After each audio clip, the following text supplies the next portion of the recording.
And you're with Janine from Life is a Beach.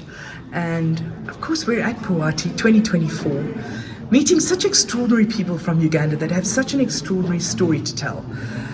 Some of the people have really great stories because they're the ones who are involved, and then there's others who get those involved from Uganda to make things happen. And while we were on our fam trip earlier this week, we happened to be at an Lemala resort called Wild Waters. Lemala is just a South African brand that's run by Tourvest, as we learnt. And we also had an opportunity to visit a river club, which was just up the river. And we had this most amazing white river rafting experience with a drift, which is all part and parcel of the same property. And James, welcome James. Good to be here. It's so nice to meet you. I met your marketing lady and she was just so exciting. I mean, we were sitting on the veranda of the Wild Waters Hotel just watching the River Nile rush past, and all I could think of was, I just hope that's not one of the rapids we're doing on the White River rafting trip. But such an iconic, apparently the most Instagrammable hotel Officially the second most in the Is world. it the second But most? not bad for a small brand. I must tell you, what an amazing experience. I just cannot tell you how privileged I felt to be there and to sit in my bath on the veranda. That was an experience. And to arrive in a boat, because they dropped us off on the one side of the river and that little boat took us across. What a lovely experience. Thank you for that. It's a pleasure. So tell me a little bit more. Well, I think the word unique is overly and badly used in tourism. But I think the Wild Waters is pretty close. The way I look at it is that it's a much more dramatic location than anything on the Zambezi. Oh, it is absolutely dramatic. And I didn't realize until I got there that was the first Lodges video I received from UTV last year when I started the Pearl of Africa magazine. And I saw this lodge and I just thought, oh, can you imagine staying in that lodge? And while I'm standing on the veranda there, I suddenly realized I've seen this video from a drone point of view. So you came back home. I so did. And the beauty of the whole project is the way that it combines a number of elements to do good in Uganda. At the end of the day, Wild Waters is a private island on a very, very short stretch of river where we have custodianship over some primary forest that has not yet been cut down. It's not forested, it's not farmed, and we have Wild Waters, a Drift River Club that you went to visit, a Drift Overland Camp, and the Drift Activities companies that come together to generate revenue that creates employment and economic activity in a rural community which is not wealthy, and encourages them not to bring the axe to those trees that are the same generations of trees since the River Nile flowed through to when the pharaohs were building the pyramids. It's a unique piece of river that requires being looked after. And I must say, talking earlier, you mentioned that a lot of your staff and a lot of the people you work with are women, because it's so nice that women are nurturing by nature. So it's wonderful to see that tourism is using women because of their organizational skills. Remember, they have to organize children, job, food, everything in their lives. And now they're also being used for, and I suppose used is the wrong word, but they're brought in because of their nurturing nature. And when we arrive at the lodge, we feel nurtured. So to give you some examples of that, I've got one of our hashtags that we used through COVID when we were trying to communicate with the wider world, when it was a little bit difficult to show people what we did, is Lemala Lady Led. So for example, my darling wife, Leanne, is the CEO. Our head of finance in Tanzania is a lady. Our head of finance in Uganda is a lady. Our head of HR, our head of procurement, our head of operations are all ladies. So we're a very lady-led organisation, which I think flows the whole way through the company. So I have an amazing story perhaps I could share from Tanzania, but it's a project that we want to introduce into Uganda. We had a Maasai member of staff that came to us when he just got married.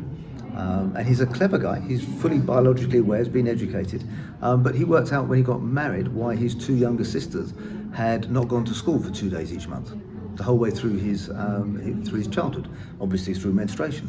And he was horrified at the idea that his sisters have been less educated than him, because of course if they miss 2 days every month, they miss X number of days in the course of a school year, and they progress slower than the boys.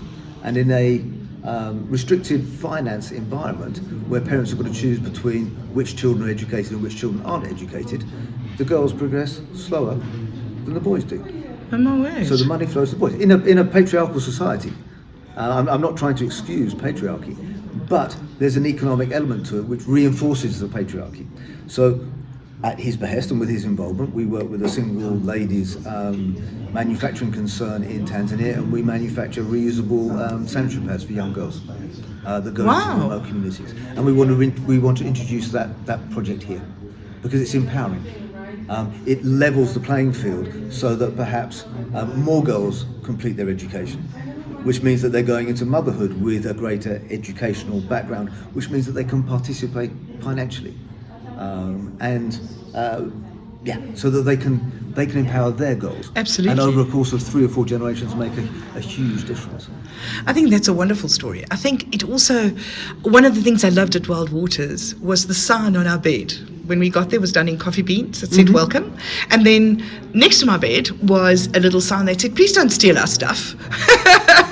Basically, in very simple English, don't steal our stuff. If you want something, ask us and we'll sell it to you. Exactly. And I think that was it was said as it was.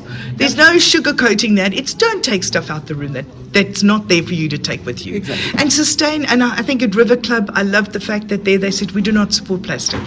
So we will not fill a plastic water bottle. So why don't you buy one of our aluminium water bottles and we'll fill that for you at any time. Exactly. And I just thought, isn't that just saying it the way it is? It's making people aware of the responsibility they have, not only of the lodge owners to look after their environment. Well, and I think, Janine, Africa leads the way on environmental concerns like that. I travel the rest of the world, and the waste, it boggles my mind how much waste there is and how much is all thrown away. Wow. And hotels. It's a bin society out there, not here. People making big noise about it, but actually it's necessary for us. It's our river. Absolutely. If it's clogged with plastic water bottles that get flushed down out of Lake Victoria, then our fish don't survive. Well, I mean, there we were on the river rafting, and we get given a pineapple to eat with the skin around it. Mm-hmm. And I was like, so what do we do with the pineapple skin? He says, no, you can put it in the river because the fish eat it. Of course. I was like, but I can't throw that overboard because in my nature it says, do not throw things in the river and do not throw things overboard. He said, but you really can because this is biodegradable. This is upside down. So it was kind of really hard for me to say, are you sure I can throw this overboard? So it shows that as Africans, we are so aware of our rivers, our animals, and everybody keeping the balance of being able to sustain what we have, especially in tourism. I grew up in a world where you wrapped up your meat or your vegetables in newspaper or Absolutely. and guess what? That was then used to light a fire. Absolutely. Yeah, that was then used to light the donkey boiler so that we had hot water in the evening.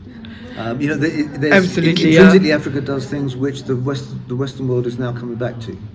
Well, I must say one of the things that was particularly encouraging, I spoke to Robert. I had an interview with Robert, the guy who heads up the river rafting. He was such a cool guy. He's so chilled. I've never come across a more chilled guy than him. And I mean, we felt so safe on the river. We had all the kayakers around us. And of course, I lost my paddle in the swirling, whirling water. I felt so bad. I kept saying to them, guys, I didn't mean to drop it. I fell over. He goes, no problem. And here was this kayak guy. I said, here you go, here's your paddle. I was like, thank you, because I couldn't understand how they could still find it. But I think one of the nicest things was that you have River Club, the Adrift River Club, where you can stay there in a dormitory style, where your backpacker could stay, because that's what he can afford, right up to Wild Waters, where if you want to stay luxury, you have that. So you can go as a group of all income earners, because often birthday parties and weddings, you have a challenge with where people can stay. So let's say you choose a place like Wild Waters. Not everybody can afford the room, but here everybody can stay from an affordability of a tent, because you have the overland camp. And the beauty is that all of these people contribute equally to the conservation of Absolutely. That land. And as you say, with a group of people, you have different touch points, different experiences, but the quality be the same. The quality is, and you know what's lovely is you can congregate in the same area. Whereas I look at my son who's about to be 30, and him and his mates are all turning 30 at the same time because they went to school together. But they're all in different income brackets.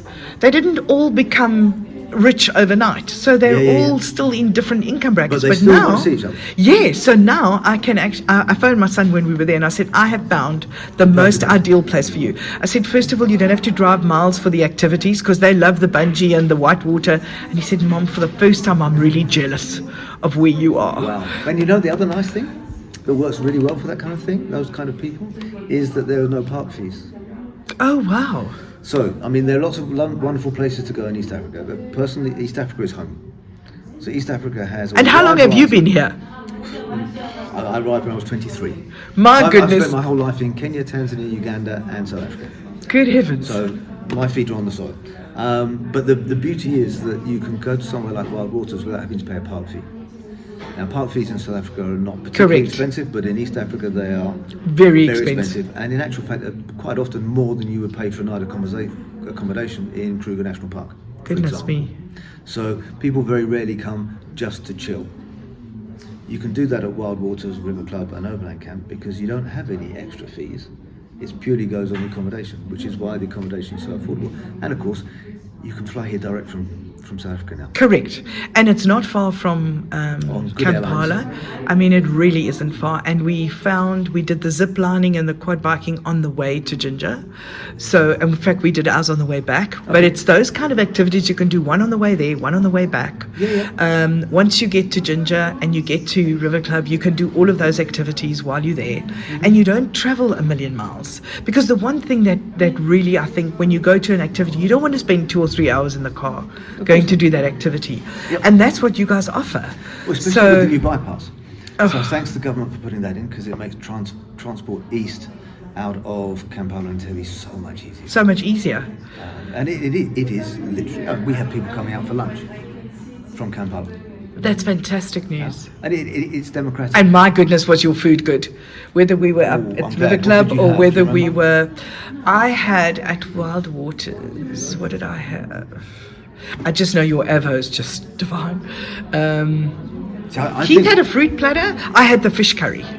Oh, fish curry is good. Oh, I did. It was just divine. We are so spoiled here when it comes to fruit and vegetables. Yes, you are. Because nothing's pre-packed.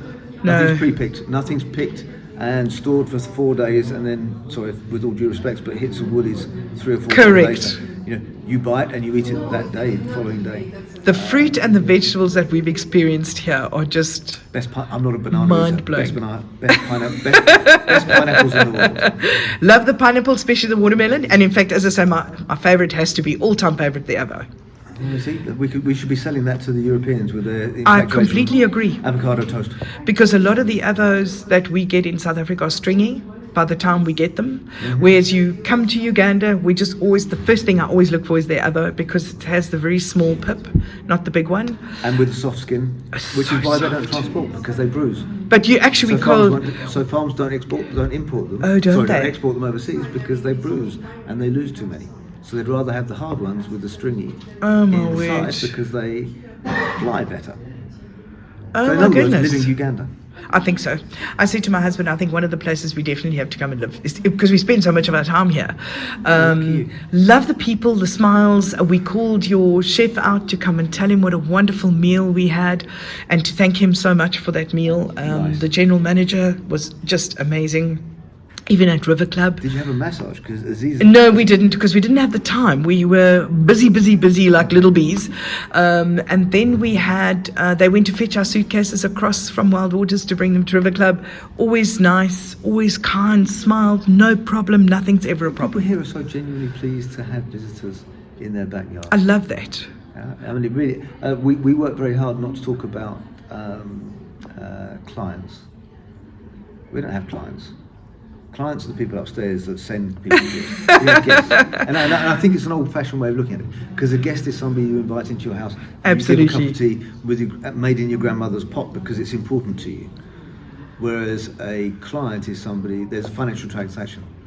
And it changes how you look at people. It does, doesn't it?